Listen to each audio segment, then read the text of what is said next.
महतरम उपस्थित मुसल्लियान इकराम, महान रब्बुल आलमीन दरबारे अगणित शुक्रिया जे আল্লাহ রব্বুল আলামিন আমাদেরকে কোরবানির মতন এক মহান ইবাদত আদায় করার পরে জিলহজ মাসের মাঝামাঝি সময় আরবি হিজরি বর্ষের সর্বশেষ মাস,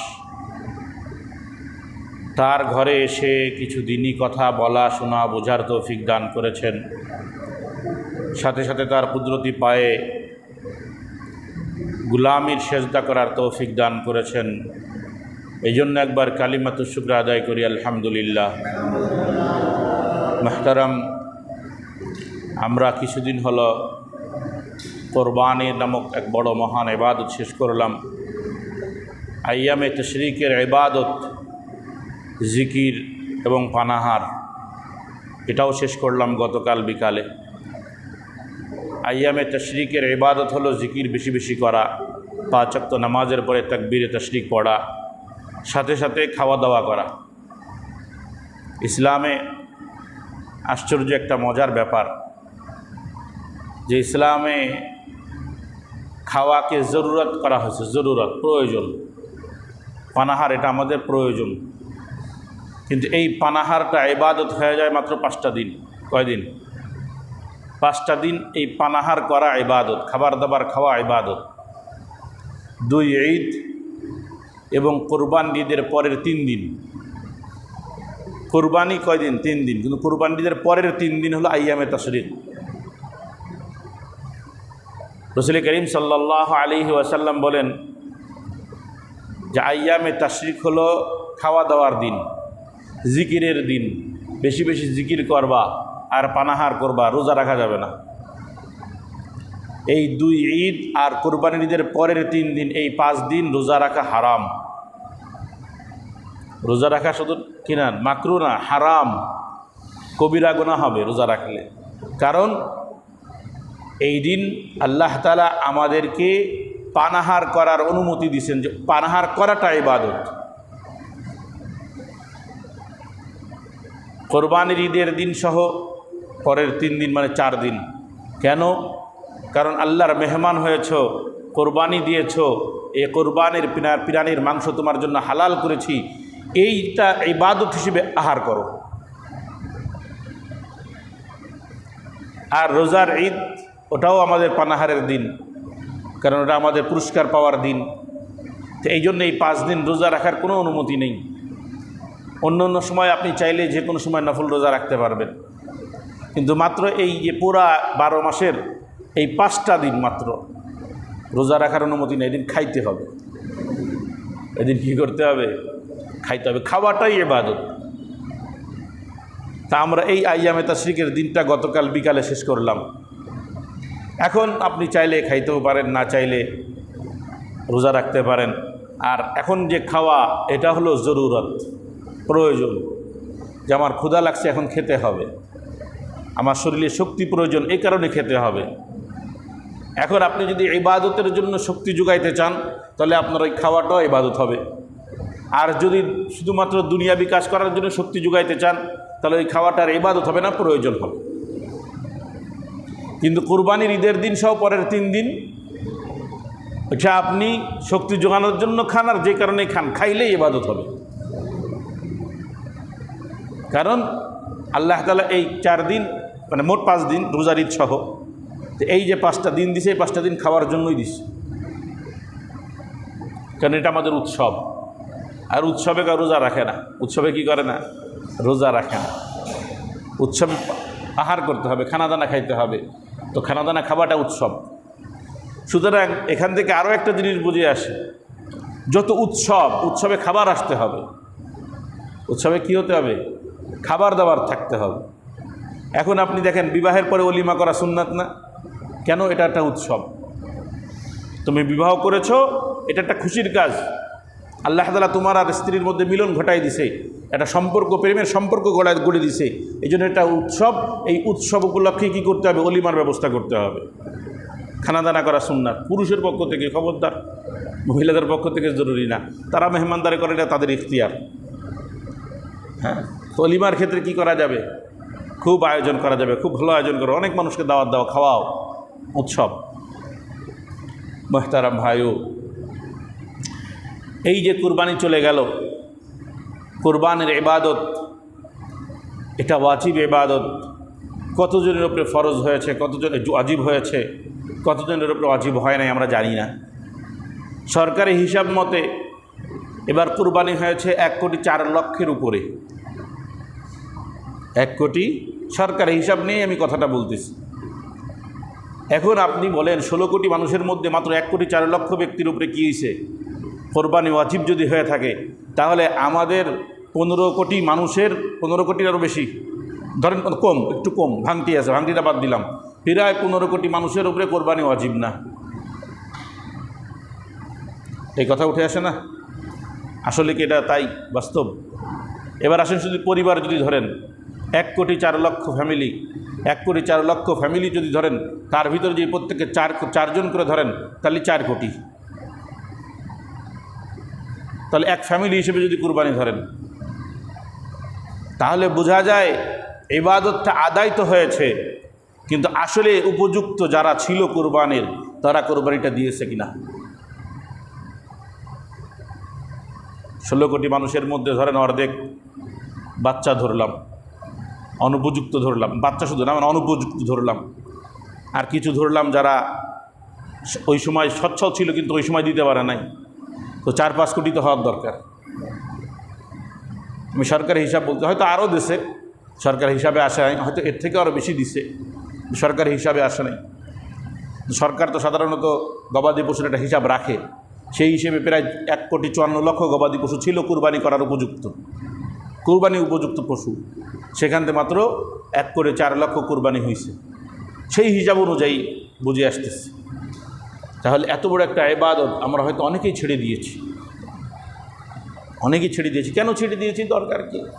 কারণ মধ্যবিত্ত ফ্যামিলি যারা, নিম্নবিত্ত যারা অধিকাংশই কি আসে, কুরবানি আসে না, কিন্তু মধ্যবিত্তদের এসে যায় প্রায় জায়গায়, সবার না, প্রায় জায়গায় এসে যায়। তা আমরা চিন্তা করি এখন কুরবানি দিতে গেলে, গরুতে একটা ভাগ নিতে গেলে অথবা একটা বকরি নিতে গেলে 10,000, 15,000, 20,000 খরচ। তা আমরা নিজেকে সাইড করি, এই যে একটা বড় ইবাদতকে সাইড করে দিলাম, কি জবাব দিব আল্লাহর সামনে দাঁড়ায়? গুনাহ যে আমরা করি, এই গুনাহের মূল উৎস 2টা। একটা তো আমার নিজের ভিতরে থাকা নফস, আমার নিজের ভিতরে থাকা নফস, এটা গুনাহের একটা উৎস। আর একটা হলো শয়তান। শয়তান 2 প্রকার হয়, আমি আগে একদিন মসজিদে আলোচনা করেছিলাম, মনে থাকার কথা। মানুষ শয়তান আর জিন শয়তান। যেই জিন শয়তান আদমের সাথে, আদমকে সিজদা না করার কারণে বিতাড়িত হয়েছে, এটাকে জিন শয়তান বলে। শয়তান বলতে তাকেই বোঝানো হয়। কিন্তু এই শয়তানের ভিতরে আর এক প্রকার আছে মানুষ শয়তান, যাদেরকে শয়তানের আর প্রয়োজন হয় না, কারণ তারা নিজেরাই শয়তান হয়ে যায়। মানুষকে বিভ্রান্তির মধ্যে ফেলার জন্য, অপকর্মের ভিতরে চালানোর জন্য তারা বিভিন্নভাবে চেষ্টা চালায়। এরা আর সৃষ্টিগতভাবে মানুষ হলে, আসলে সৃষ্টিগতভাবে মানুষ আর থাকে নাই, এরা চরিত্রগতভাবে শয়তান হয়ে গেছে। শয়তান তাদেরকে আরও সালাম করে, সালাম, তুমি যথেষ্ট, আর লাগবে না আমার। এই 2 প্রকারের ধোঁকা আমাদের কাছে আসে। তো সাধারণত মালের কৃপণতা, যে আমি খরচ করলে আমার অনেক বেশি খরচ হয়ে যাবে বা আর্থিক সংকটে পড়ব, এই যে এটা সাধারণত নফসের থেকে আসে, নফসের থেকে আসে।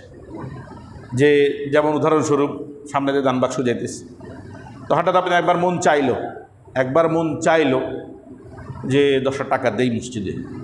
যখন দান বাক্সের সামনে আসছে তখন চিন্তা করলেন বাড়ি যাইতে গেলে তো আবার 10 টাকা ভাড়া লাগবে না, আবার একটা খরচ থাক, আসতে পারে, এরকম মনে আসে মানুষের।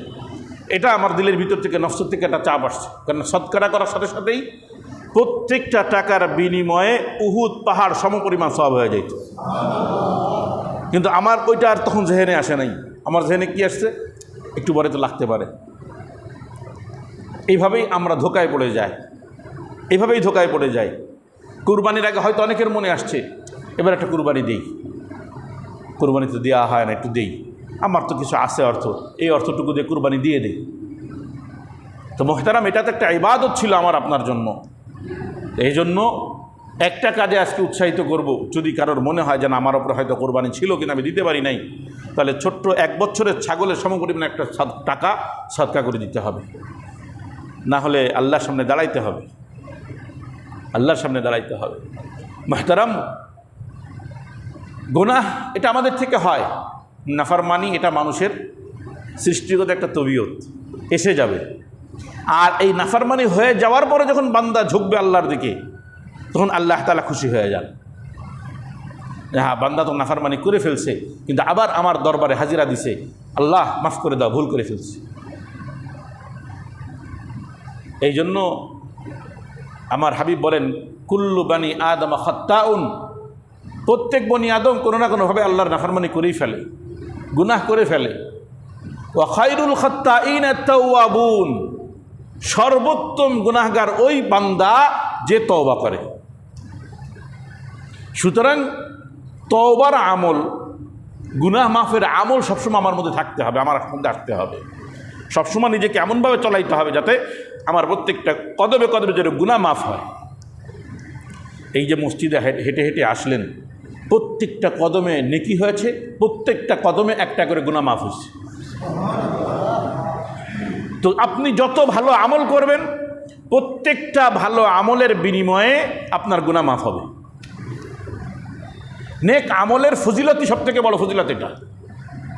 ইন্নাল হাসানাত ইউযহিবনা সাইয়্যাত, নেক আমলের কাজ কি? সাইয়্যাতকে মিটায় দেয়, গুনাহকে মিটায় দেয়, মন্দ কাজকে মিটায় দেয়।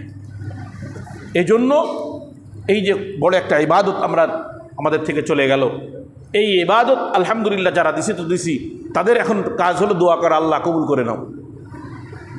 আর যারা দিই নাই, তওবা তিল্লাত তো করতেই হবে। আর যদি অজীব হয়ে থাকে তো সাথে সাথে কিছু সদকা করতে হবে। ওই একটা ছাগলের বিনিময়, ছোট্ট একটা ছাগল যেটা 1 বছর হয়েছে, এরকম একটা ছাগলের বিনিময় সাধারণত এখন 7,000-এর নিচেই নাই। গত বছরও 5,000 ছিল, আমি দেখছি। কারণ আমি তো ছাগল বকরিগুলোই দেই, আমার এই ব্যাপারে একটু অভিজ্ঞতা আছে। এবছর 7-এর নিচেই আর পাবেন না, এবছর খুব দাম গেছে। গরুর দাম কিছুটা কি গেছে, হালকা গেছে, কিন্তু ছাগলের দাম খুব বেশি গেছে। তো যাই হোক মুহতারাম, এই জন্য একটা কথা হলো যে আমার থেকে যে ইবাদতটা ছুটে গেছে এটা যেন আর সামনে না ছোটে, সাথে সাথে তওবা তিল্লা করা। আর একটা হলো যে গুনাহ, এই যে কুরবানি গেল, কোরবানির পশু, প্রত্যেকটা প্রাণীর প্রত্যেকটা পশমের বিনিময়ে আমি নেকি পেয়েছি, কিন্তু এটা একটা ভালো আমল হওয়ার কারণে এর দ্বারা আমার গুনাহ মাফ হয়েছে। জিকিরের 4 দিন গেল না, তাকবীরের 5 দিন, ইয়াউমুল আরাফা, ইয়াউমুন নাহার, আইয়ামে তাশরিক, এই যে 5 দিন, এই 5 দিন আমরা নামাজের পরে কি পড়েছি? আল্লাহু আকবার, আল্লাহু আকবার, লা ইলাহা ইল্লাল্লাহু, আল্লাহু আকবার, আল্লাহু আকবার, ওয়ালিল্লাহিল হামদ। প্রত্যেকটা জিকিরে আল্লাহ তাআলা আমার মর্যাদা বাড়াইছেন, আর প্রত্যেকটা জিকিরে আল্লাহ তাআলা আমার গুনাহ মাফ করছেন। এই জন্য আমাদের এখান থেকে শিক্ষা এটা নিতে হবে যে আমার সামনের জিন্দগিটা যেন আমলের মধ্যে দিয়ে যায়, আমলের মধ্যে দিয়ে যায়। গুনাহকে ছাড়তে হবে, গুনাহ আল্লাহর নাফরমানি, এটা আমার হলো মেন উদ্দেশ্য, যে এটা ছাড়তে হবে। আমি খুব ইবাদত করলাম, ঈদের দিন খুব নামাজ পড়লাম, আর কুরবানি করলাম, খুব বড় কোরবানি, আলহামদুলিল্লাহ, আল্লাহ যদি কবুল করে তো আল্লাহ তাআলা কবুল করুক, এই দোয়া আমাদের থাকবে। কিন্তু সাথে সাথে যদি এরপরে আবারও আল্লাহর নাফরমানির দিকে চলে যায়, কারণ নাফরমানির দিকে কেন যায় বান্দা জানেন? নাফরমানির আমলগুলো দেখতে সুন্দর হয়, এর ভিতরে একটা স্বাদ পাওয়া যায়। আমি একদিন খুবই যেন আলোচনা করেছিলাম, যে কোনো গুনার কাজে বাহ্যিকভাবে স্বাদ পাওয়া যায়। এই যে দেখেন না, খেলা দেখে পোলাপান খেলা দেখে না, কী যেন একটা মজা পায়। মোবাইলে ইন্টারনেট কেনে, 500 টাকা, 700 টাকা, 300 টাকা দিয়ে, বা অফার পালে অফারের তা কিনে বসে বসে মোবাইল দেখে, ওই যে খেলা দেখে। আগে তো টেলিভিশনে দেখা যেত, যার কারণে দেখতে হলে মনে করেন আমি যদি এখন খেলা দেখতে চাই, তাহলে আমাকে একজনের বাড়ি ঠিক করতে হইতো। আমার বাড়িতে টেলিভিশন নাই, তাহলে কি করতে হবে? অমুকের বাড়ি যে দেখা লাগবে, দোস্ত তাহলে আজকে রাত্রি খেলা হবে, তোমাকে বাড়ি আজকে থাক মনে। কিন্তু এখন এমন এক জামানা এসে গেছে যে এই যে বড় বড় মোবাইলগুলো আমাদের পকেটে থাকে, এখানে বসে বসে মোবাইল দেখা যায়, একেবারে টেলিভিশনের মতন দেখা যায়। এখন অবস্থা হয়ে গেছে এমন, যারা একটু লুকায় দেখে তারা তো আগে দেখতে পারতো না, দেখতে গেলে বহুত টেনশন করতে হতো। লুকায় যারা দেখত, যেটা তো একটা গুনার কাজ। যারা গুনাহ মনে করে, যারা গুনাহ মনে করে তারা এটা লুকায় করবে না। এখন তো আর লুকানোর প্রয়োজন নাই, নিজের মোবাইলে আছে, বসে বসে ঘরের মধ্যে বসে দেখো। এখন এই যে খেলা দেখে দেখেন, এই যে মজা, এটা একটা স্বাদ পাইছে। কি স্বাদ? কেমন স্বাদ? ওই যে দেখাটাই মজা। ওই যে পিটালো, 6 মারলো, 4 মারলো, আরও যে বাস, এটা একটা মজা রে। এক একটা 6 মারতেছে তার জন্য টাকা বাজেট হইতেছে, এক একটা 4 মারতেছে তার জন্য বাজেট হইতেছে, কোটি কোটি টাকা কামাইতেছে ওই ব্যাট দিয়ে, বল দিয়ে পিটায়া। আমার আপনার ফায়দা কী হয়েছে? যদি বুঝতাম তার এই অর্থটা সে গরিব দুঃখীর মধ্যে বিলাবে। অনেকে যে কনসার্ট করে না, দেখেন না, একদিন এক পেপারে দেখলাম কোন শিল্পী যেন কনসার্ট করবে, ওই টাকাটা ক্যান্সার রোগীদের জন্য সে কী করবে, দিয়ে দেবে। ক্যান্সার রোগী মনে হয়, মনে নেই এখন, অনেক আগে বলেছিলাম। তো ঠিক আছে, ওটা গুনাহের কাজ, গান বাজনা গুনাহের কাজ, কিন্তু বাহ্যিক দৃষ্টিতে একটা ভালো কাজ আছে। সেটা কি? সে টাকাটা ধরে প্রয়োজনীয় ব্যক্তিদেরকে দিয়ে দিবে। এখন এই যে খেলা, ছক্কা টক্কা পিটাইতেছে আর ধুমসে কোটি কোটি টাকা কামাইতেছে। এই 4 ছক্কা পিটায়া টাকা নেওয়া, এটাও কিন্তু জুয়া, জানেন না? এটা একটা জুয়া। পুরো ক্রিকেট খেলা বলেন, ফুটবল খেলা বলেন, এটার মূল অস্তিত্বই জুয়া। হ্যাঁ, বাকি এটা অনুমোদন আছে, এই জন্য এটাকে আর জুয়া নাম দেয় না। এটার অনুমতিবিহীন যেই জুয়াটা খেলা হয় ওটাকে জুয়া বলে, এবার ওইটাকে ধরে যেটা অবৈধ। কিন্তু ওইখানে মূল মাঠে বসে যে খেলাটা হইতেছে এটা একটা জুয়া। তা হারাম কাজ করা যেমন হারাম, দেখাও তো হারাম নাকি? বুঝলেন? হারাম করা যেমন হারাম, দেখাও হারাম না? তা আমাদের ছেলেপুলেরা করে কেন? এটা মজা পেতেছে সে। আর ওই টাইমে যখন আজান হয়ে যায়, এখন নামাজি যে ছেলেটা, নামাজি, খেলা দেখতেছে ঠিকই, নামাজি, এখন নামাজ আসতে গেলে একটু কেমন যেন লাগে। আজান হয়ে গেল, এখন একটু ছুটে যাবে, কিন্তু নামাজি নামাজ ছাড়তে চায় না, তো নামাজে আসতেছে, কিন্তু তার মনটা পড়ে দিয়েছে ওখানে। ওখান থেকে এখানে মন পড়ে নাই, এখান থেকে ওখানে মন পড়ে আসে। যার কারণে রাসূল করিম সাল্লাল্লাহু আলাইহি ওয়াসাল্লাম বলেন যে হুফফাতিল জান্নাতু বিল মাকারিহ, এই আমার উম্মত শোনো, জান্নাতকে কষ্টকর জিনিস দ্বারা ঢেকে দেওয়া হয়েছে। নামাজ পড়তে একটু কষ্ট মনে হবে, সদকা যখন করব কষ্ট মনে হবে, কুরবানির প্রাণী কিনবো কষ্ট মনে হবে, যখনই কোনো ভালো কাজ করতে যাব মনে হবে কষ্ট।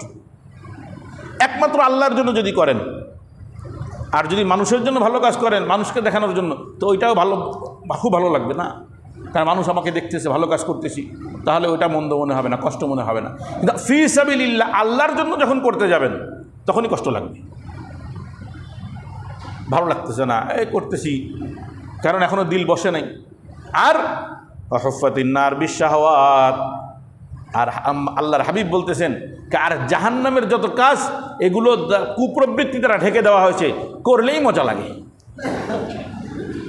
কারণ কি? কারণ নফস এমনভাবে তার উপরে বসে গেছে, এমনভাবে তাকে নিয়ে বসে গেছে যে সে এখন মন্দ কাজটাই ভালো লাগে, আর ভালো কাজটা সে করে ঠিকই, কিন্তু ওই পরিমাণ টান তার অনুভব হয় না। কেন?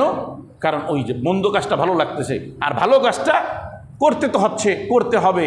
বাবা জিজ্ঞেস করে নামাজ পড়ছো কিনা, হুজুর জিজ্ঞেস করে নামাজ পড়ছো কিনা, ইমাম সাহেব জানে নিয়মিত আমি 5 ওয়াক্ত নামাজ পড়ি, ইমাম সাহেব যদি কয় কি রে তোর এই সময় পাইলাম না, কই গেলি? মুহতারাম, এই জন্য কোরবানি গেছে। বর্তমানে এই খেলা নিয়ে উদাহরণ দিলাম, খেলাই চলতেছে মনে হয় এখন, কারণ কিছু ছেলেপেলে বাড়িতে যাওয়ার পরে বুঝছি কিছু ছেলেপেলের আচরণে খেলা চলতেছে। এখন গভীর রাত্রে খেলা হচ্ছে, ফজরের সময় খেলা হচ্ছে বলে ছেলেপেলের ঘুম নাই, কিছু নাই, নামাজ নাই, কালাম নাই, সব খেলার মধ্যে বেহুশ হয়ে গেছে। আমি একটা কথা বলি, এই যে বয়কট একটা ডাক আসছে না ইদানিং, খুব বয়কট, এই খেলার কারণেই তো আবার নতুন করে জাগ্রত হয়েছে।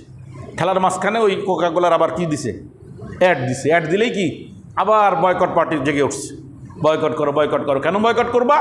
কারণ কোকাকোলা ইসরায়েলি পণ্য, কথা বাস্তব, ইসরায়েলি পণ্য। অনেকেই বলতেছে ও যার নাকি জায়গা, আমার কাছে দলিলও আছে, আমি একবার একটা ছেড়েছিও, দেখবেন আমার পোস্টও আছে, দলিল আছে, প্রায় 70 বা 78% ইসরায়েলি, আর বাকি আমেরিকা সহ বিভিন্ন গ্রুপের আছে। তো এখন কথা বলেন না মুরব্বী, কথা বলেন না। তো এখন আপনার বয়কট তো ডাক দিলেন, ইসরায়েলি পণ্য, ইসরায়েলের পণ্য তো শুধু কোকাকোলা না, আরও আছে। হ্যাঁ, যারা অ্যাড করছে তারা মনে হয় নাটক সিনেমা করে, তাদেরকে সবাই বয়কট করছে। এখন আমি মোবাইলে যতটুকু দেখলাম যে তারা সাংবাদিক সম্মেলন করছে, ক্ষমা চাচ্ছে, আরও কত কি।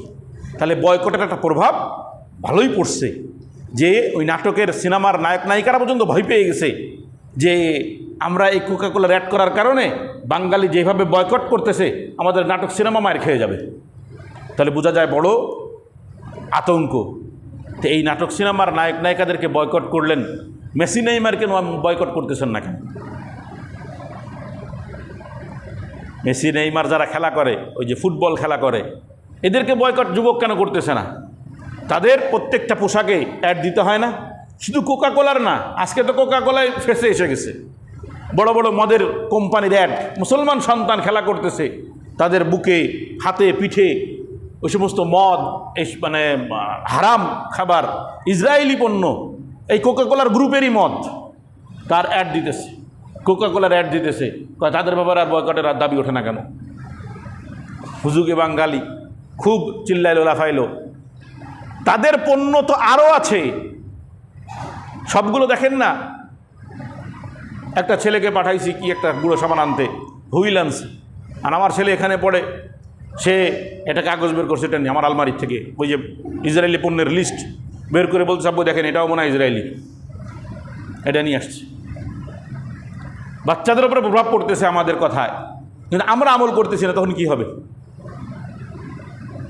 প্রত্যেকটা জিনিস দেখেন না, এই খেলাধুলা বলেন আর যাই বলেন, এই যে সময়টা নষ্ট করতেছেন এর পিছনে আপনার সময় নষ্ট হইতেছে, অর্থও যাইতেছে। কেন মোবাইলে দেখতেছেন, অর্থ যাইতেছে, ডিশ লাইনে দেখতেছেন, ওটা তো অর্থ যাইতেছে, কেন ওখানে আপনার বিল দিতে হয়, সেই বিল ওই শেষ পর্যন্ত যায়। আমাদের এই যারা ডুমুরিয়া করে তাদের কাছে থাকে যে আমাদেরই লোকই বড় লোক হয়ে গেল, সমস্যা নেই, তারে দিলাম, ও তারও বিল দেওয়া লাগে জায়গা মতো, সেই জায়গাতে আবার একদম একদম ইসরায়েল পর্যন্ত চলে যায়। এসব তো তাদেরই তৈরি, মিডিয়া সব তাদের তৈরি। কোটি কোটি হাজার কোটি টাকা কুরবানি আসলে কত দূরে দরদ বাড়ে, কত প্রাণী হত্যা হয়। ইসরায়েল এক ফিলিস্তিনে লক্ষ লক্ষ শিশু হত্যা করে দিল, খুব দিলের মধ্যে ফুটতেছে, তাদের পুড়তেছে না, আর আমাদের থেকে অর্থ নিয়েই তারা আমাদেরকে মারতেছে।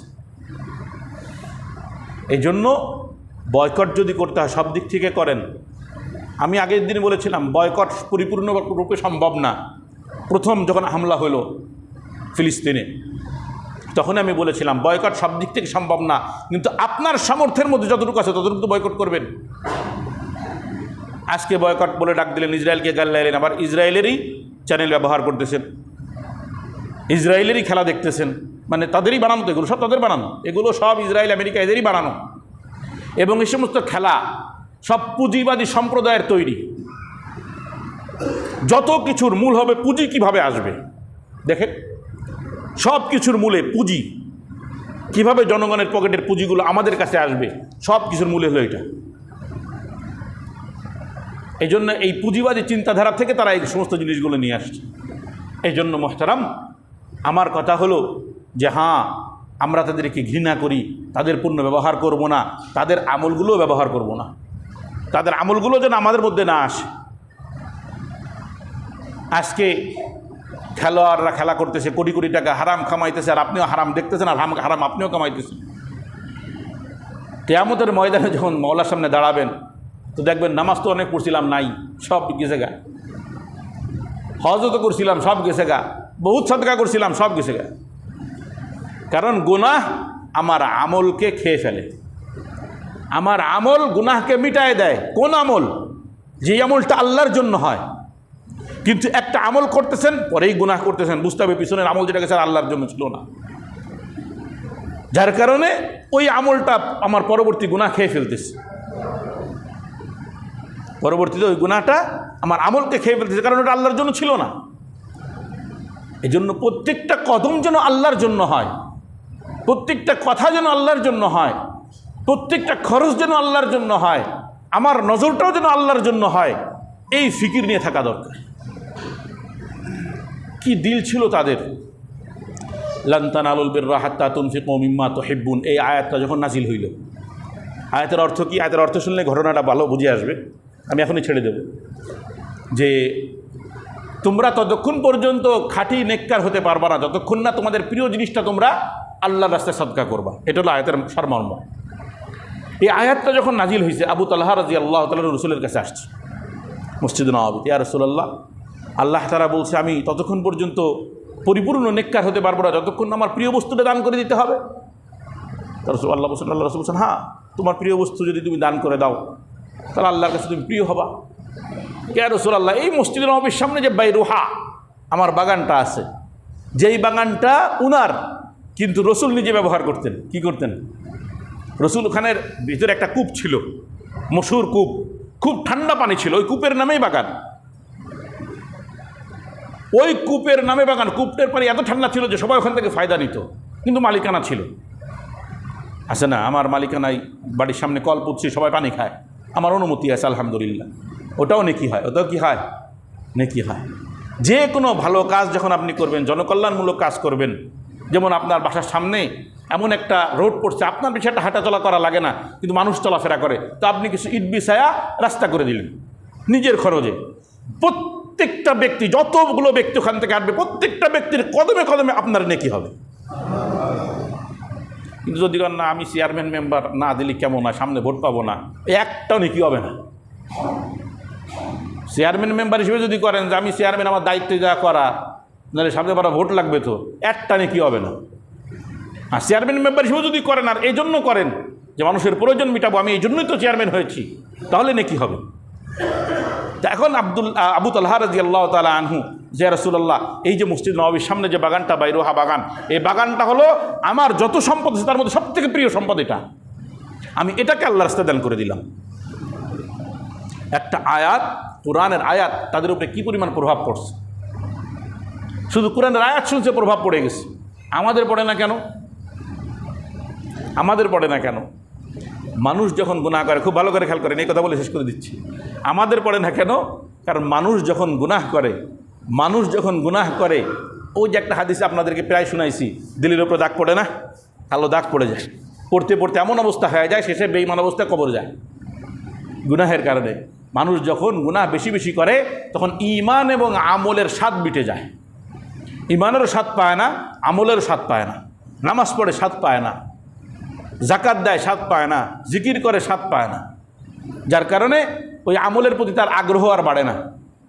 আর মানুষ যখন গুনাহ করে, তখন এই ঈমানের স্বাদ, আমলের স্বাদ যেমন মিটে যায়, ঠিক ওই রকমভাবে কোনো ভালো কথা যখন তার কানে আসে, দিল ওটা গ্রহণ করে না।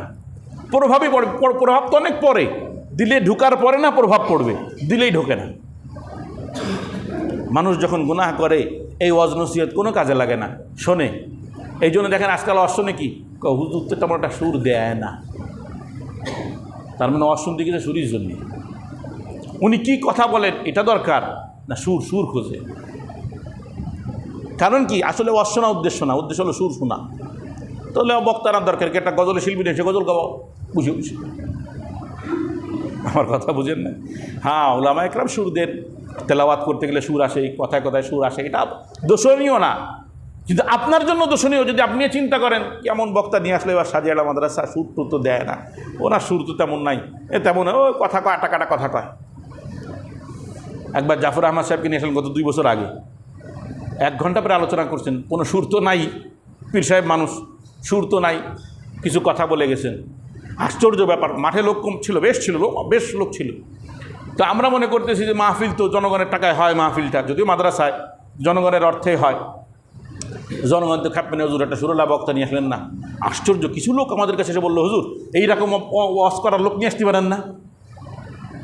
তা আমার পর খুব ভালো লাগলো যে আলহামদুলিল্লাহ, এই সমস্ত লোকের কথাগুলো মানুষের দিলে লাগছে।